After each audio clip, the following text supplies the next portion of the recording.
नमस्कार बच्चों, मैं शिल्पी जायसवाल आपकी अरहुल हिंदी पाठमाला क्लास 5th के 9 चैप्टर जिसका नाम है होनहार बिरवान के होत चिकने पात के चैप्टर के साथ फिर से उपस्थित हूँ। बच्चों, यह चैप्टर एक ऐसे व्यक्ति, ऐसे लोगों पर डिपेंड है, उन पर आधारित है कि जो वे बड़े होकर कुछ बड़ा बनते हैं, कुछ बड़ा हासिल करते हैं। ठीक है, जैसे उपाधि या बड़ी नौकरी या कुछ बड़े लोगों के संपर्क में होना या उनके साथ बहुत अच्छा होना, बचपन में गरीबी में बिताए हों और बड़े होकर कुछ बड़े इंसान बन जाएं। तो ऐसे लोगों का जो उनका लक्षण होता है वो बचपन से ही लोग उसको देखने लगते हैं, भापने लगते हैं, समझने लगते हैं।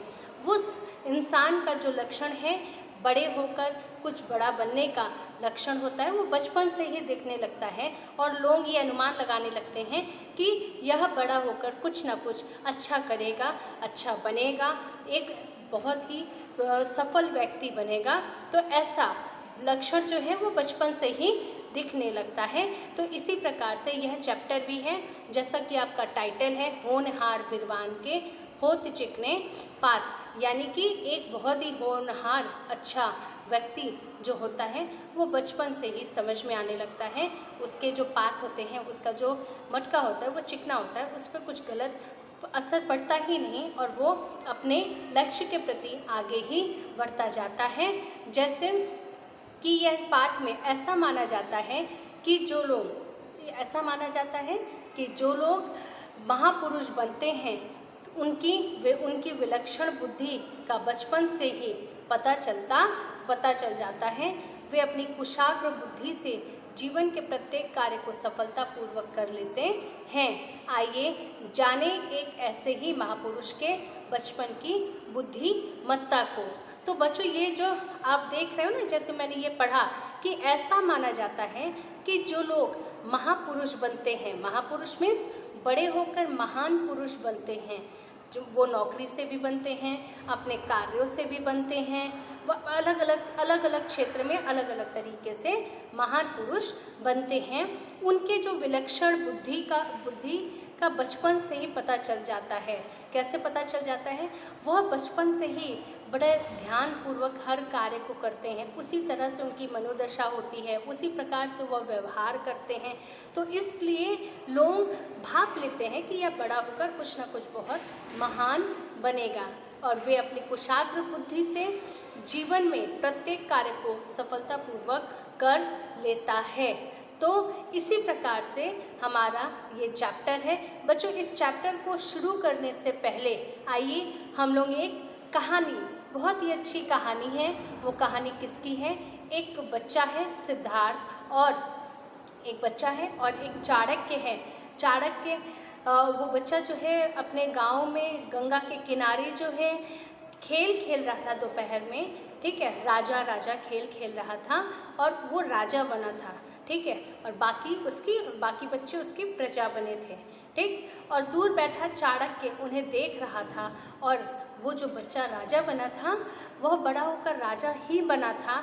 उसकी आवाज़ बचपन से ही बड़ी रोबीली और शासन करने वाली, सही रणनीति अपनाने वाली, उसकी सारी हरकतें वो चाणक्य देख रहा था और समझ गया था कि बड़ा होकर यह राजा ही बनेगा। आइए इस कहानी को हम लोग देखते हैं और देखने के बाद फिर आगे हम लोग चैप्टर को पढ़ेंगे। ठीक है? ये व्यक्तियों के लक्षण बचपन से ही प्रकट होने लगते हैं। चंद्रगुप्त भी बचपन से ही राजा बनने का स्वप्न देखते थे। राजा के योग्य प्रतिभा और गुण बचपन से ही उनके आचरण और व्यवहार में दिखाई देने लगे। गंगा के किनारे दूर दूर तक हरे भरे खेत फैले हुए थे। धान की बालियां प्रकृति की हरितिमा को और अधिक बढ़ा रही थीं। बरगद के पेड़ के नीचे ऊंचे टीले को सिंहासन बनाकर गांव के बच्चे राजा खेल रहे थे। एक बालक ऊंचे टीले पर राजा बनकर बैठा था। उसके आसपास 8-10 मित्र दरबारी, मंत्री एवं सैनिक बनने का अभिनय कर रहे थे। भरी दोपहरी में बच्चों का खेल खूब जम रहा था। सभी बालक अभिनय में बड़े कुशल जान पड़ते थे।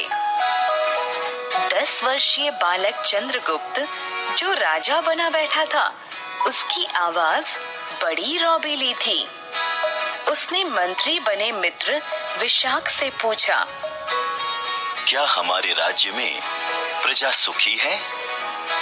मित्र मंत्री, जी महाराज, प्रजा आपका गुणगान कर रही है। किसी को कोई कष्ट या अभाव नहीं है। चंद्रगुप्त, मंत्री जी। मित्र मंत्री, आज्ञा हो महाराज। चंद्रगुप्त, अब मगध का शासन मेरे हाथों में आ गया है। मेरी प्रजा में किसी को अभाव, दुख या कष्ट नहीं होना चाहिए। किसी के साथ अन्याय नहीं होना चाहिए। राज्य का कोष गरीबों के लिए खुला रहना चाहिए। मेरी प्रजा में कोई दरिद्र नहीं रहना चाहिए। इसका विशेष ध्यान रखा जाए। मित्र मंत्री, जो आज्ञा महाराज। सभासद का अभिनय करने वाले सभी मित्र एक साथ बोल उठे, महाराज की जय हो। बच्चे अपने नाटक में व्यस्त थे और वहीं कुछ दूरी पर बैठे एक चोटी वाले ब्राह्मण, जिनका नाम चाणक्य था, बच्चों का खेल देखकर आनंदित हो रहे थे। वे चंद्रगुप्त की आवाज और बातों से बड़े प्रभावित हुए। उन्होंने पास आकर चंद्रगुप्त को मगध का शासक बनने का आशीर्वाद दिया। बच्चे खेल समाप्त करने के पक्ष में नहीं थे, इसलिए उन्हें भी नाटक का एक पात्र बना लिया और उनसे आग्रह करने लगे कि वे महाराज से कुछ मांगे।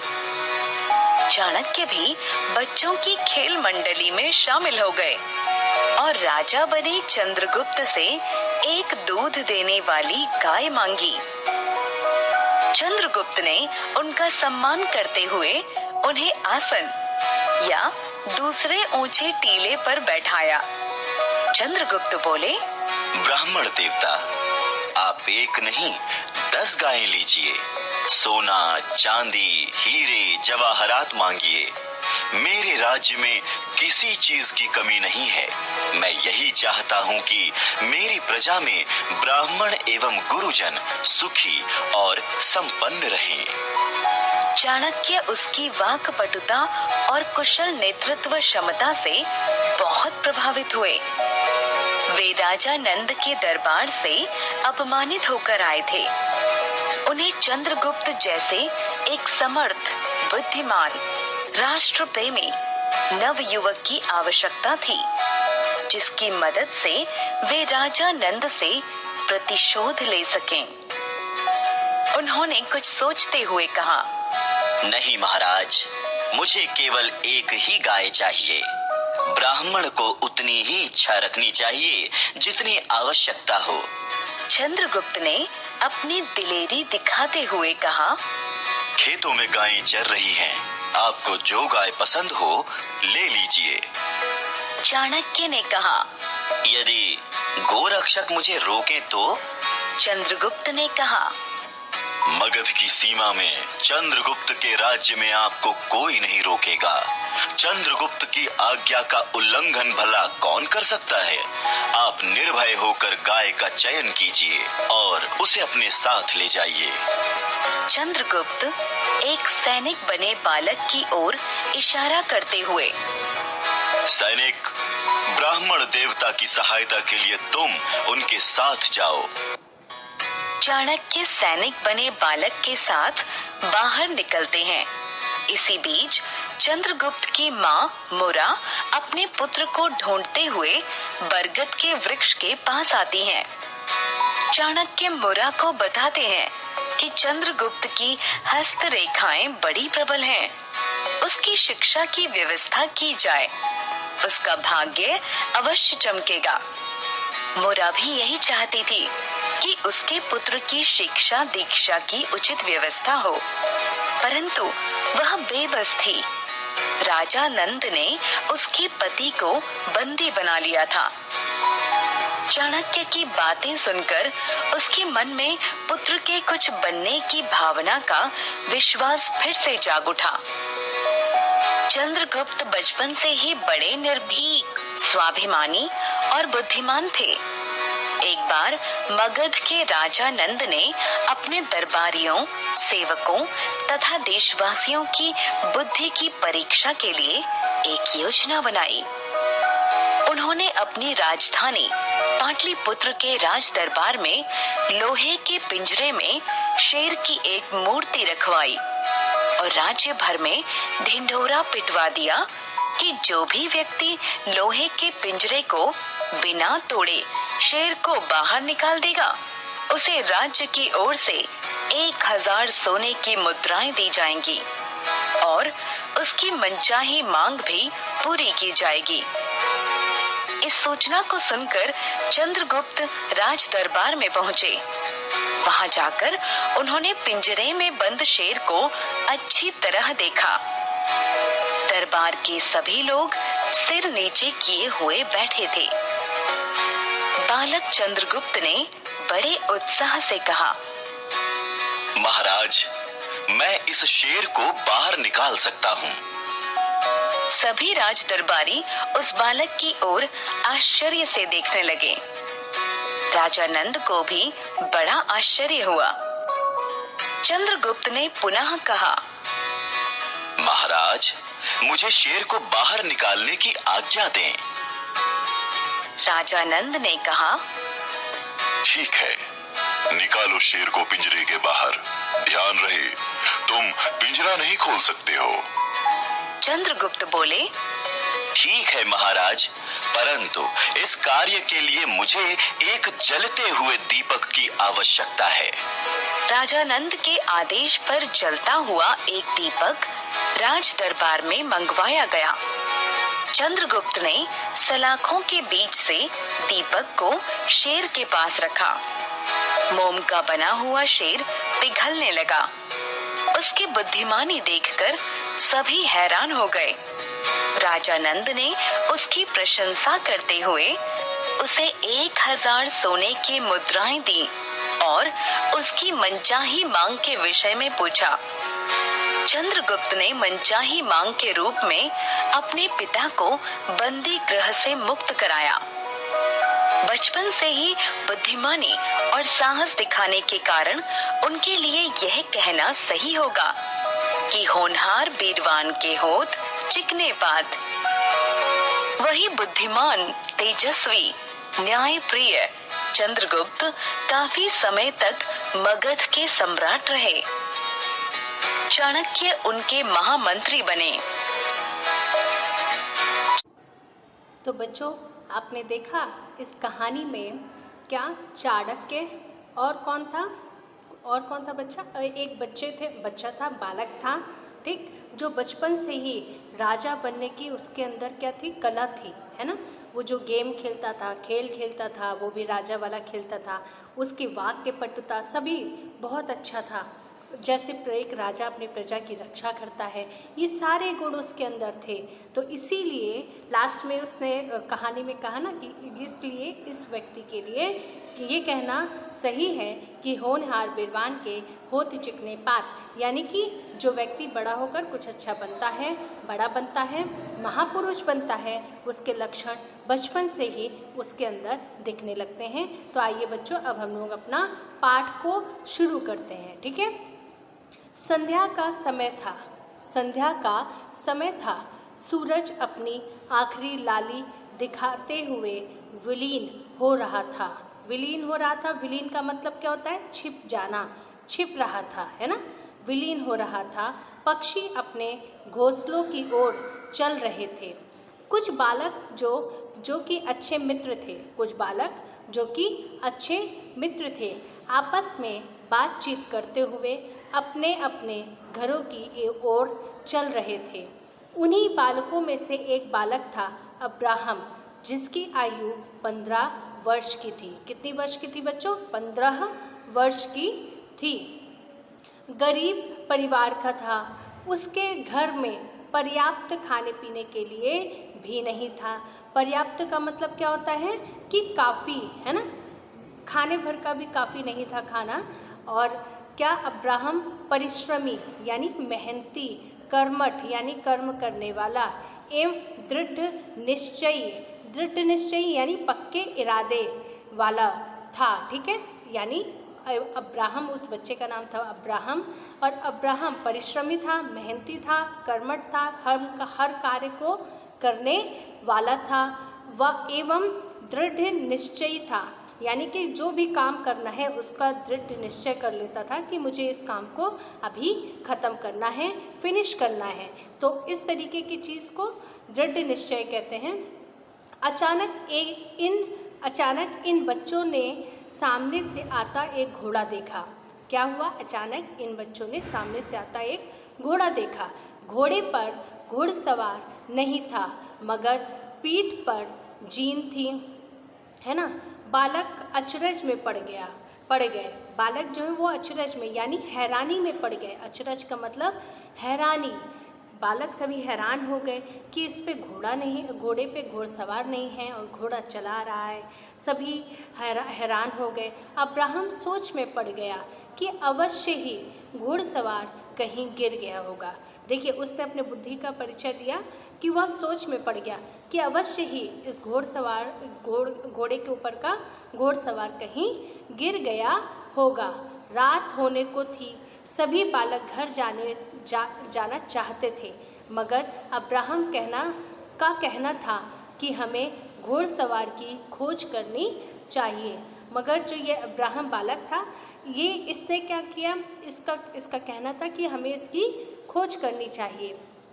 उसने कहा कि हो सकता है घोड़सवार की मदद, किसी की मदद चाहता हो, वह परेशानी में हो। हमें किसी को दुख में छोड़कर नहीं भागना चाहिए। अब्राहम घोड़े की ओर चल पड़ा और उसके शेष साथी भी पीछे हो लिए। थोड़ी दूर चलने पर उन्हें एक आदमी गिरा हुआ मिला। थोड़ा सा वो आगे जब बढ़े ना, तो उन्हें एक आदमी गिरा हुआ मिला। वह बेहोश हो चुका था। ठीक है, वह गिरा हुआ मिला और वह बेहोश हो चुका था। उन्हीं बालकों में से एक ने कहा, हम क्यों इसके लिए यहाँ रुके? यहाँ हमारा कोई नहीं लगता। दूसरे साथियों ने भी उसकी हाँ में हाँ मिलाई, मगर अब्राहम का मत था कि हमें मुसीबत में पड़े व्यक्ति की क्या करनी चाहिए बच्चों? मुसीबत में पड़े व्यक्ति की मदद करनी चाहिए। अगर इसे ऐसे ही छोड़ देंगे तो हमारी मनुष्यता मर जाएगी। मनुष्यता मर जाना, मनुष्यता का मतलब क्या होता है? इंसानियत मर जाएगी। अब्राहम के साथी उसकी बात से सहमत नहीं थे। सहमत का मतलब एक ही मत, सभी का मत एक नहीं था। ज़्यादातर लोगों का क्या मत होता है बच्चों? दूसरों की परेशानी में हम क्यों पड़े, हम जाएंगे, हम उनके परेशानियों में साथ नहीं देंगे, हम अपना काम करेंगे। तो अब्राहम जो है ऐसा व्यक्ति नहीं था, यह दूसरों की हमेशा मदद करता था, हेल्प करता था। तो बाकी जो थे वो उससे सहमत नहीं थे। वे लोग उसे वहीं छोड़कर चले गए और बाकी उसके जो फ्रेंड थे, मित्र थे, उसको छोड़कर चले गए। अब्राहम थोड़ी देर वहीं बैठकर उसे होश में लाने का प्रयास करता रहा, मगर प्रयास निष्फल रहा, यानी कि वह होश में नहीं आया। उठाया और अपने घर की ओर चल दिया। ठीक है, और उसने क्या किया? उसको उठाया और अपने घर की ओर चल दिया। वह जब घर पहुंचा तो घर वाले उसे इस तरह देखकर हैरान हुए। ठीक है, उसकी माताजी ने पूछा, बेटा यह किसे कंधे पर लाद कर लाए हो? माँ पूछती है कि बेटा यह किसको कंधे पर लाद कर लाए हो? अब्राहम बोला, माँ यह असहाय इसी बेहोशी की हालत में जंगल के रास्ते पर पड़ा था। यदि मैं नहीं उठाता तो इसे जंगली जानवर खा जाते। तो बच्चों देखिए उसके अंदर कितना रहम था, है ना। अब्राहम की बहन तापसी ने कहा, हाँ हमें इसे होश में लाना चाहिए। अब्राहम की माँ तथा बहन ने उस व्यक्ति को चारपाई पर लिटाया। कुछ समय बीतने के बाद उस व्यक्ति के शरीर से हरकत का मतलब क्या होता है बच्चों? हिलना डुलना, हरकत की और उसे थोड़ा थोड़ा होश आने लगा। उसने स्वयं को अनजान जगह देखने के कारण जानने की कोशिश की। क्या उसने स्वयं को अनजान जगह पर देखने का कारण जानने की कोशिश की कि वह वहाँ पर कैसे पहुँच गया? अब्राहम ने उसे पूरी घटना सुना दी। उस व्यक्ति ने अब्राहम को धन्यवाद दिया। ठीक है, तो बच्चों देखो जब वो बेहोश हो गया था तो ज़्यादातर क्या होता है, बेहोश हो जाने पे लोगों को पता नहीं चलता कि उनके साथ हुआ क्या। वही चीज़ हुआ था उस व्यक्ति के साथ। और वो जब होश में आया तो उसने अब्राहम से पूछा कि मुझे ऐसा क्या हुआ, मैं इस अनजान जगह पे कैसे आया? तो अब्राहम ने सारी घटना उसको सुना दी। दयालु, परिश्रमी और निष्ठावान, यानी निष्ठावान, दयालु मतलब अंदर प्यार, परिश्रमी यानी मेहनती और निष्ठावान का मतलब जिम्मेदार, कर्तव्यपरायण। ठीक है, निष्ठावान का मतलब होता है जिम्मेदार व्यक्ति। निष्ठावान यही बालक जब 35 वर्ष का हुआ तो विश्व के महान देश अमेरिका का राष्ट्रपति बना। तो देखिए बच्चों, बचपन से ही इस बच्चे के अंदर भी लोगों के प्रति प्यार, अगर कोई परेशानी में है तो उसकी उस परेशानी को दूर करना, उसकी हेल्प करना, इसका नेचर था। ठीक है, ऐसा छोड़कर भागने वाला इसका नेचर नहीं था। तो बड़ा होकर जब यह 35 वर्ष का हुआ तो विश्व के महान देश अमेरिका का राष्ट्रपति बना। इसका पूरा नाम अब्राहम लिंकन था। उसकी इस सराहनीय उन्नति में उनका साथी, उनका भाग्य नहीं अपितु उनके मानवीय गुण थे। उसका भाग्य नहीं था साथी, ये जो उसको सफलता मिली थी उसका उसका जो भाग्य नहीं था, उसका जो गुण था, बहुत अच्छा गुण था, वही उसका साथी था। और उसी की वजह से वह वहाँ का क्या बना था बच्चों? राष्ट्रपति बना था। और अपितु मानवीय गुण थे जिन्हें आज भी स्मरण किया जाता है, यानी याद किया जाता है। तो बच्चों, जिस प्रकार से आपने इस तरह से 2 कहानियाँ पढ़ी कि जो भी व्यक्ति बड़ा होकर कुछ बड़ा बनता है वह बचपन से ही उसके अंदर गुण होता है। जैसा कि आपने चाणक्य की कहानी देखी और दूसरा इस कहानी को आपने देखा। अब आगे जो है इसमें यहाँ पर आपका आगे देखिए, ये चैप्टर हमारा ख़त्म होता है और इसके बाद हमारा ये शब्दार्थ है, जो कठिन शब्द हैं उनके यहाँ पर अर्थ लिखे हुए हैं और इनको आपको अपनी CW नोटबुक में करना है। आशा करती हूँ बच्चों आपको यह चैप्टर अच्छे से समझ में आया होगा। धन्यवाद।